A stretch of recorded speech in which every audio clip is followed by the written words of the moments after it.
Welcome to mini blog. এটা 31 ডিসেম্বরের পিকনিকের ভিডিও। আমরা মামা বাড়িতে পিকনিক করেছিলাম। প্রথমে দেখতে পেলাম আমার মাতা বোনকে, মাতা দিদিতে আমরা 3জন মিলে চলে এসেছিলাম বেলতলা বলে একটা জায়গায় সন্ধ্যার টিফিন নিতে। সন্ধ্যার টিফিন নিয়ে বাড়িতে ফিরে দেখি সবাই সবজি কাটাকাটি করতে বসে গেছে।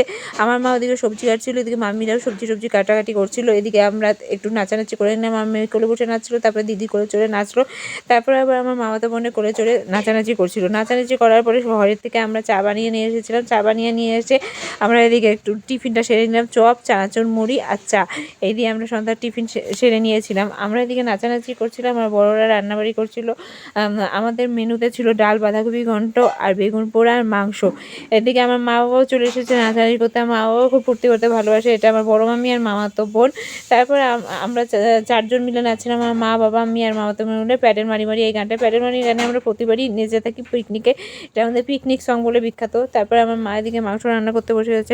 এরা ছিল সবাই আমাদের পিকনিকে। তারপরে আমরা নাচানাচি করছিলাম, বাবার সাথে একটা বিহু গানেও নেচে নিলাম আমরা 3 বোন মিলে।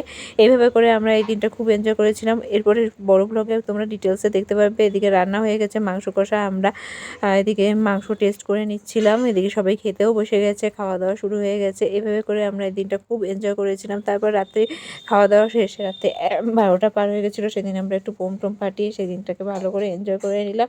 আর আমার মেয়ে এতক্ষণে অনেকটা রাত হয়ে যাওয়াতে ঘুমিয়ে পড়েছিল, আর পারছিল না। আমরা 12টা পরে একটু নাচানাচি করে দিলাম। এভাবে করেই আমরা দিনটা শেষ করলাম।